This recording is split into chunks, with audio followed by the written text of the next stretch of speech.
देश में राजा, समाज में गुरु, परिवार में पिता और घर में स्त्री, ये कभी साधारण नहीं होते, क्योंकि निर्माण और प्रलय इन्हीं के हाथ में होता है।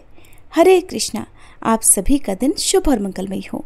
आज सुनिए आषाढ़ मास महात्म्य में आगे की कथा, और इससे पहले का अध्याय सुनने के लिए और कमेंट्स करने के लिए आप सबका बहुत बहुत धन्यवाद। श्री ब्रह्मा जी कहते हैं, हे महामते, भगवान शंकर की जटा में जो दिव्य जल आकर स्थित हुआ उसके दो भेद हुए, क्योंकि उसे पृथ्वी पर उतारने वाले दो व्यक्ति थे। उस जल के एक भाग को व्रत, दान और समाधि में तत्पर रहने वाले गौतम नामक ब्राह्मण ने भगवान शिव की आराधना करके भूतल तक पहुंचाया, जो संपूर्ण लोकों में विख्यात हुआ, तथा दूसरा भाग बलवान क्षत्रिय राजा भगीरथ ने इस पृथ्वी पर उतारा। इसके लिए उन्हें नियमों का पालन करते हुए तपस्या द्वारा भगवान शंकर की आराधना करनी पड़ी थी। इस प्रकार एक ही गंगा के दो स्वरूप हो गए। एक समय की बात है, महर्षि गौतम कैलाश पर्वत पर गए और मौन भाव से कुशा बिछाकर उस पर बैठे। फिर पवित्र होकर इस स्तोत्र का गान करने लगे। गौतम कहने लगे, भोग की अभिलाषा रखने वाले जीवों को मनोवांछित भोग प्रदान करने के लिए पार्वती सहित भगवान शंकर उत्तम गुणों से युक्त 8 विराट स्वरूप धारण करते हैं। इस प्रकार विद्वान पुरुष प्रतिदिन भगवान महादेव जी की स्तुति किया करते हैं। महेश्वर का जो पृथ्वीमय शरीर है, वह अपने विषयों द्वारा सुख पहुंचाने, समस्त चराचर जगत का भरण पोषण करने, उसकी संपत्ति बढ़ाने और सभी का अभ्युदय करने के लिए है। शांतिमय शरीर वाले भगवान शिव ने जगत की सृष्टि, पालन और संहार करने के लिए पृथ्वी के आधारभूत जल का स्वरूप धारण किया है। उनका वह लोक प्रतिष्ठित रूप सभी लोगों को सुख पहुंचाने तथा धर्म की सिद्धि करने का भी हेतु है। महेश्वर, आपने समय की व्यवस्था करने, अमृत का स्तोत्र बहाने, जीवों की सृष्टि, पालन और संहार करने तथा प्रजा को मोह, सुख और उन्नति का अवसर देने के लिए सूर्य, चंद्रमा तथा अग्नि का शरीर धारण किया है। हे ईश, आपने जो वायु का रूप ग्रहण किया है, उसमें भी एक रहस्य है। सभी लोग प्रतिदिन बढ़ें, चले फिरें, शक्ति का उपार्जन करें, अक्षरों का उच्चारण कर सकें, जीवन कायम रहे और अनेक प्रकार के आमोद प्रमोद की सृष्टि हो, इसीलिए आपका वह रूप है। हे भगवान, इसमें तनिक भी संदेह नहीं कि अपने आप को आप ही ठीक ठीक जानते हैं। भेद के बिना न कोई क्रिया हो सकती है, न धर्म हो सकता है, न अपने या पराये का बोध होगा, न दिशा, अंतरिक्ष, द्युलोक, पृथ्वी तथा भोग और मोक्ष का ही अंतर जान पड़ेगा। अतः महेश्वर, आपने ये आकाश रूप ग्रहण किया है। धर्म की व्यवस्था करने का निश्चय करके आपने ऋग्वेद, सामवेद, यजुर्वेद, उनकी शाखाओं और शास्त्रों का विभाग किया है तथा लोक में भी इसी उद्देश्य से गाथाओं, स्मृतियों और पुराणों का प्रसार किया है। ये सब शब्द स्वरूप ही हैं। हे शंभो, यजमान, यज्ञ, यज्ञों के साधन, ऋत्विक यज्ञ का स्थान, फल, देश और काल, ये सब आप ही हैं। जो सर्वश्रेष्ठ ब्रह्म, पर प्रधान, सारभूत और उपासना के योग्य है, जिसका ध्यान तथा जिसकी प्राप्ति करके श्रेष्ठ योगी पुरुष मुक्त हो जाते, पुनः संसार में जन्म नहीं लेते, वे भगवान उमापति ही मोक्ष हैं। हे मां पार्वती, भगवान शंकर जगत का कल्याण करने के लिए जैसे जैसे अपार मायामय रूप धारण करते हैं, वैसे ही वैसे तुम भी उनके योग्य रूप धारण करती हो। इस प्रकार तुम में पातिव्रत्य जागृत रहता है। गौतम जी के इस प्रकार स्तुति करने पर वृषभांकित ध्वजा वाले साक्षात भगवान शिव उनके सामने प्रकट हुए और प्रसन्न होकर बोले, हे गौतम, तुम्हारी भक्ति, स्तुति तथा उत्तम व्रत से मैं बहुत संतुष्ट हूँ। मांगो, तुम्हें क्या दूं? जो वस्तु देवताओं के लिए भी दुर्लभ हो, वह भी तुम मांग सकते हो। भगवान शंकर के वचनों को सुनकर गौतम ऋषि ने कहा, हे जगदीश्वर, समस्त लोकों को पवित्र करने वाली इन पावन देवी को, जो आपकी जटा में स्थित और आपको परम प्रिय है, ब्रह्मगिरि पर छोड़ दीजिए। ये समुद्र में मिलने तक सबके लिए तीर्थ रूप होकर रहें। इनमें स्नान करने मात्र से मन, वाणी और शरीर द्वारा किए हुए ब्रह्म हत्या आदि समस्त पाप नष्ट हो जाएं। चंद्र ग्रहण, सूर्य ग्रहण, अयनारंभ, विषुव योग, संक्रांति तथा वैधृति योग आने पर हर प्रकार अन्य पुण्य तीर्थों में स्नान करने से जो फल मिलता है वह इनके स्मरण मात्र से ही प्राप्त हो जाए। ये समुद्र में पहुंचने तक जहां जहां जाए वहां वहां आप भी अवश्य रहें। ये श्रेष्ठ वर मुझे प्राप्त हो। इन सब के साथ साथ इनके तट से 1 योजन से लेकर 10 योजन तक की दूरी के भीतर आए हुए महापातकी मनुष्य भी अगर स्नान किए बिना ही मृत्यु को प्राप्त हो जाएं तो वे भी मुक्ति के भागी हों। श्री ब्रह्मा जी कहते हैं, गौतम की ये बात सुनकर भगवान शंकर बोले कि इससे बढ़कर दूसरा कोई तीर्थ न तो हुआ है और न होगा। ये बात सत्य है, सत्य है और सत्य है, और वेदों में भी निश्चित की गई है कि गौतमी गंगा अर्थात गोदावरी सभी तीर्थों से अधिक पवित्र हैं। ऐसा कहकर भगवान शिव अंतर्ध्यान हो गए। लोक पूजित भगवान शिव के चले जाने पर गौतम ने उनकी आज्ञा से जटा सहित सरिताओं में श्रेष्ठ गंगा को साथ लेकर देवताओं से घिरकर ब्रह्मगिरी में प्रवेश किया। उस समय महाभाग महर्षि ब्राह्मण तथा क्षत्रिय भी आनंद मगन होकर जय जयकार करते हुए ब्रह्म ऋषि गौतम की प्रशंसा करने लगे। पवित्र और संयत चित्त वाले गौतम ने जटा को ब्रह्मगिरी के शिखर पर रखा और भगवान शंकर का स्मरण करते हुए गंगा जी से हाथ जोड़कर कहा, 3 नेत्रों वाले भगवान शिव की जटा से प्रकट हुई माता गंगा, तुम सब अभीष्टों को देने वाली और शांत हो। मेरा अपराध क्षमा करो और सुखपूर्वक यहाँ से प्रवाहित होकर इस समस्त जगत का कल्याण करो। हे देवी, मैंने तीनों लोगों का उपकार करने के लिए तुम्हारी याचना की है और भगवान शंकर ने भी इसी उद्देश्य की सिद्धि के लिए तुम्हें दिया है, अतः हमारा ये मनोरथ असफल नहीं होना चाहिए। गौतम का ये वचन सुनकर भगवती गंगा ने उसे सहर्ष स्वीकार कर लिया और अपने आप को 3 स्वरूपों में विभक्त कर स्वर्गलोक, मर्त्यलोक और रसातल में फैल गई। स्वर्गलोक में उनके 4 रूप हुए, मर्त्यलोक में वे 7 धाराओं में बहने लगी और रसातल में भी उनकी 4 धाराएं हुई। इस प्रकार एक ही गंगा के 15 आकार हो गए। गंगा देवी सर्वत्र है, सर्वभूत स्वरूपा है, सभी पापों का नाश करने वाली तथा संपूर्ण अभीष्ट वस्तुओं को देने वाली है। वेद में सदा उन्हीं के यश का गान किया जाता है। जिनकी बुद्धि अज्ञान से मोहित है वे मर्त्यलोक के निवासी समझते हैं कि गंगा केवल मर्त्यलोक में ही है, पाताल अथवा स्वर्ग में नहीं है। भगवती गंगा तो जहां तक पहुंचकर सागर में मिली हैं, वहां तक वे देवमयी मानी गई हैं। महर्षि गौतम के छोड़ने पर वे पूर्व समुद्र की ओर चली गईं। उस समय देवर्षियों द्वारा सेवित कल्याणमयी जगन्माता गंगा की मुनि श्रेष्ठ गौतम ने परिक्रमा की। इसके बाद उन्होंने देवेश्वर भगवान त्रयंबक का पूजन किया। उनके स्मरण करते ही करुणा सिंधु भगवान शिव वहां प्रकट हुए और पूजा करके तब महर्षि गौतम ने कहा, देव देव महेश्वर, आप संपूर्ण लोगों के हित के लिए मुझे इस तीर्थ में स्नान करने की विधि बताइए। गौतम की बात सुनकर भगवान शिव बोले, हे महर्षि, गोदावरी में स्नान करने की संपूर्ण विधि भी सुन लो। पहले नांदी मुख में श्राद्ध करके शरीर की शुद्धि करो, फिर ब्राह्मणों को भोजन कराएं और उनसे स्नान करने की आज्ञा लें। तदंतर ब्रह्मचर्य का पालन करते हुए गोदावरी नदी में स्नान करने के लिए जाएं और ध्यान रहे कि उस समय पतित मनुष्यों के साथ किसी भी प्रकार का वार्तालाप न करें। जिसके हाथ पैर और मन भलीभांति संयम में रहते हैं वही तीर्थ का पूरा पूरा फल प्राप्त करता है। दुर्भावना का परित्याग करके अपने धर्म में स्थिर रहे और थके मांदे पीड़ित मनुष्यों की सेवा करते हुए उन्हें यथा योग्य अन्न दे। जिनके पास कुछ नहीं है ऐसे साधुओं को वस्त्र और कंबल दे। भगवान विष्णु को तथा गंगा जी के प्रकट होने की दिव्य कथा सुने। इस विधि से यात्रा करने वाला मनुष्य तीर्थ के उत्तम फल का भागी होता है। हे गौतम, गोदावरी नदी में 2-2 हाथ भूमि पर तीर्थ होंगे। उनमें मैं स्वयं सर्वत्र रहकर सबकी समस्त कामनाओं को पूर्ण करता रहूंगा। सरिताओं में श्रेष्ठ नर्मदा अमरकंटक पर्वत पर अधिक उत्तम मानी गई हैं। यमुना का विशेष महत्व उस स्थान पर है जहां वे गंगा जी से मिली हैं। सरस्वती नदी प्रभास तीर्थ में श्रेष्ठ बताई गई है।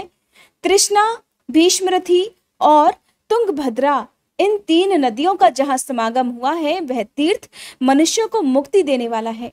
इस प्रकार पयोष्णी नदी भी जहाँ ताप्ती में मिली है वह तीर्थ मोक्षदायक है, परंतु ये गौतमी गंगा मेरी आज्ञा से सर्वत्र सर्वदा और सभी मनुष्यों को स्नान करने पर मोक्ष प्रदान करेंगी। कोई कोई तीर्थ किसी विशेष समय में देवता का शुभागमन होने पर अधिक पुण्यमय माना जाता है, किंतु गोदावरी नदी सदा ही सबके लिए तीर्थ है। मुनिश्रेष्ठ, 200 योजन के भीतर गोदावरी नदी में 3.5 करोड़ तीर्थ होंगे। ये गंगा निम्नांकित नामों से प्रसिद्ध होंगी: माहेश्वरी, गंगा, गौतमी, वैष्णवी, गोदावरी, नंदा, सुनंदा, कामदायिनी, ब्रह्मतेज, समानीता तथा सर्व पाप प्रणाशिनी। गोदावरी मुझे सदा ही प्रिय है। वे स्मरण मात्र से पाप राशि का विनाश करने वाली हैं। 5 भूतों में जल श्रेष्ठ है। जल में भी जो तीर्थ का जल है वही सर्वश्रेष्ठ माना गया है। तीर्थ जल में भी भागीरथी गंगा श्रेष्ठ है और उनसे भी गौतमी गंगा श्रेष्ठ मानी गई है, क्योंकि वे भगवान शंकर की जटा के साथ लाई गई थी। अतः इनसे बढ़कर कल्याणकारी तीर्थ दूसरा कोई नहीं है। हे मुने, स्वर्ग, पृथ्वी और पाताल में भी गंगा सभी मनोरथों को पूर्ण करने वाली है। श्री ब्रह्मा जी कहते हैं, नारद, इस प्रकार साक्षात भगवान शंकर ने संतुष्ट होकर महात्मा गौतम को गोदावरी नदी का जो महात्म्य बतलाया था वही मैंने तुमको विस्तार पूर्वक सुनाया है। इसके आगे की कथा आप सभी अगले अध्याय में सुनिएगा। अब सुनिए एक और पौराणिक कथा। श्री व्यास जी के शिष्य परम बुद्धिमान लोमहर्षण जी ने एकांत में बैठे हुए अपने पुत्र उग्रश्रवा नामक सूत से कहा कि बेटा, तुम ऋषियों के आश्रमों पर जाओ और उनके पूछने पर सभी धर्मों का वर्णन करो। तुमने मुझसे जो संक्षेप में सुना है वो उन्हें विस्तार पूर्वक सुनाओ। मैंने महर्षि वेद व्यास जी के मुख से समस्त पुराणों का ज्ञान प्राप्त किया है और वह सब तुम्हें बता दिया है, इसलिए अब मुनियों के समक्ष तुम उनका विस्तार के साथ वर्णन करो। प्रयाग में कुछ महर्षियों ने, जो उत्तम कुलों में उत्पन्न हुए थे, साक्षात भगवान से प्रश्न किया था। वे यज्ञ करने के योग्य किसी पावन देश को जाना चाहते थे। भगवान नारायण ही सबके हितैषी हैं। वे धर्मानुष्ठान की इच्छा रखने वाले उन महर्षियों के पूछने पर बोले, मुनिवरों, ये सामने जो चक्र दिखाई दे रहा है, इसकी कहीं कोई तुलना नहीं है। इसकी नाभि सुंदर और स्वरूप दिव्य है। ये सत्य की ओर जाने वाला है। इसकी गति सुंदर और कल्याणमयी है। तुम लोग सावधान होकर नियम पूर्वक इसके पीछे पीछे जाओ। तुम्हें अपने लिए हितकारी स्थान की प्राप्ति होगी। ये धर्ममय चक्र यहाँ से जा रहा है। जाते जाते जिस स्थान पर इसकी नेमी जीर्ण शीर्ण होकर गिर पड़े, उसी को पुण्यमय प्रदेश समझना। महर्षियों से ऐसा कहकर भगवान अंतर्ध्यान हो गए और वह धर्मचक्र नैमिषारण्य के गंगावर्त नामक स्थान पर गिरा। तब ऋषियों ने निमिषीर्ण होने के कारण उस स्थान का नाम नैमिष रख दिया और नैमिषारण्य में बहुत लंबे समय तक चलने वाले यज्ञों का अनुष्ठान आरंभ कर दिया। वहीं तुम भी जाओ और ऋषियों के पूछने पर उनके धर्म विषयक संशयों को दूर करो। इसके बाद ज्ञानी उग्रश्रवा पिता की आज्ञा मानकर उन मुनीश्वरों के पास गए और उनके चरण पकड़कर हाथ जोड़कर उन्हें प्रणाम किया। सूत जी बड़े बुद्धिमान थे। उन्होंने अपनी नम्रता और प्रणाम आदि के द्वारा उन महर्षियों को संतुष्ट किया। वे यज्ञ में भाग लेने वाले महर्षि भी सदस्यों सहित बहुत प्रसन्न हुए और सबने मिलकर सूत जी का यथायोग्य आदर सत्कार किया। ऋषि बोले, देवताओं के समान तेजस्वी सूत जी, आप कैसे और किस देश से यहाँ आए हैं? अपने आने का कारण बताइए। तब सूत जी कहने लगे, महर्षियों, मेरे बुद्धिमान पिता व्यास शिष्य लोमहर्षण जी ने मुझे ये आज्ञा दी है कि तुम मुनियों के पास जाकर उनकी सेवा में रहो और वे जो कुछ पूछें उसे बताओ। आप लोग मेरे पूज्य हैं, बताइए मैं कौन सी कथा कहूँ? पुराण, इतिहास या फिर भिन्न भिन्न प्रकार के धर्म, जो आज्ञा दीजिए वही मैं आपको सुनाऊं। सूत जी का ये मधुर वचन सुनकर वे श्रेष्ठ महर्षि बहुत प्रसन्न हुए। अत्यंत विश्वसनीय विद्वान लोमहर्षण पुत्र उग्रश्रवा को सामने उपस्थित देखकर उनके हृदय में पुराण सुनने की इच्छा जागी। उस यज्ञ में यजमान थे महर्षि शौनक, जो सभी शास्त्रों के विशेषज्ञ, मेधावी और विज्ञानमय आरण्य भाग के आचार्य थे। वे सभी महर्षियों के साथ श्रद्धा का आश्रय लेकर धर्म सुनने की इच्छा से बोले। शौनक जी ने कहा, महाबुद्धिमान सूत जी, आपने इतिहास और पुराणों का ज्ञान प्राप्त करने के लिए ब्रह्म ज्ञानियों में श्रेष्ठ भगवान व्यास जी की भलीभांति आराधना की है। उनकी पुराण विषयक श्रेष्ठ बुद्धि से आपने अच्छी तरह लाभ उठाया है। महामते, यहाँ जो ये श्रेष्ठ ब्राह्मण विराजमान है, इनका मन पुराणों में लग रहा है। ये पुराण सुनना चाहते हैं, अतः आप इन्हें पुराण सुनाने की ही कृपा करें। ये सभी श्रोता जो यहाँ एकत्रित हुए हैं बहुत ही श्रेष्ठ हैं। अलग अलग गोत्रों में इनका जन्म हुआ है। ये वेदवादी ब्राह्मण अपने अपने वंश का पौराणिक वर्णन सुने। लंबे समय तक चलने वाले यज्ञ के पूरा होने तक आप मुनियों को पुराण सुनाइए। महाप्राज्ञ, आप इन सब लोगों से पद्म पुराण की कथा कहिए। पद्म की उत्पत्ति कैसे हुई, उससे ब्रह्मा जी का आविर्भाव किस प्रकार हुआ तथा कमल से प्रकट हुए ब्रह्मा जी ने किस प्रकार जगत की सृष्टि की, ये सब बातें इन्हें बताइए। उनके इस प्रकार पूछने पर लोमहर्षण कुमार सूत जी ने बहुत ही सुंदर वाणी में सूक्ष्म अर्थ से भरा हुआ न्याय युक्त वचन कहा। महर्षियों, आप लोगों ने जो मुझे पुराण सुनाने की आज्ञा दी है, इससे मुझे बहुत प्रसन्नता हुई है। ये मुझ पर आपका महान अनुग्रह है। संपूर्ण धर्मों के पालन में लगे रहने वाले पुराण वेत्ता विद्वानों ने जिनकी भली भांति व्याख्या की है, उन पुराणों में वर्णित विषयों को मैंने जैसा सुना है उसी रूप में वह सब आपको सुनाऊंगा। सत्पुरुषों की दृष्टि में सूत जाति का सनातन धर्म यही है कि वह देवताओं, ऋषियों तथा अमित तेजस्वी राजाओं की वंश परंपरा को धारण करे, उसे याद रखे और इतिहास और पुराणों में जिन ब्रह्मवादी महात्माओं का वर्णन किया गया है उनकी स्तुति करे। क्योंकि जब वेन कुमार राजा पृथु का यज्ञ हो रहा था, उस समय सूत और मागध ने पहल उन महाराज की स्तुति ही की थी। उस स्तुति से संतुष्ट होकर महात्मा पृथु ने उन दोनों को वरदान दिया। वरदान में उन्होंने सूत को सूत नामक देश और मागध को मगध का राज्य प्रदान किया। क्षत्रिय के वीर्य और ब्राह्मणी के गर्भ से जिसका जन्म होता है वह सूत कहलाता है, और ब्राह्मणों ने मुझे पुराण सुनाने का अधिकार दिया है। आपने धर्म का विचार करके ही मुझसे पुराण की बातें पूछी हैं, इसलिए इस भूमंडल में जो सबसे उत्तम और ऋषियों द्वारा सम्मानित पद्म पुराण है, उसकी कथा आरंभ करता हूँ। श्री कृष्ण द्वैपायन व्यास जी साक्षात भगवान नारायण के स्वरूप हैं। वे ब्रह्मवादी, सर्वज्ञ, संपूर्ण लोकों में पूजित और अत्यंत तेजस्वी हैं। उन्हीं से प्रकट हुए पुराणों को मैंने अपने पिताजी के पास रहकर अध्ययन किया है।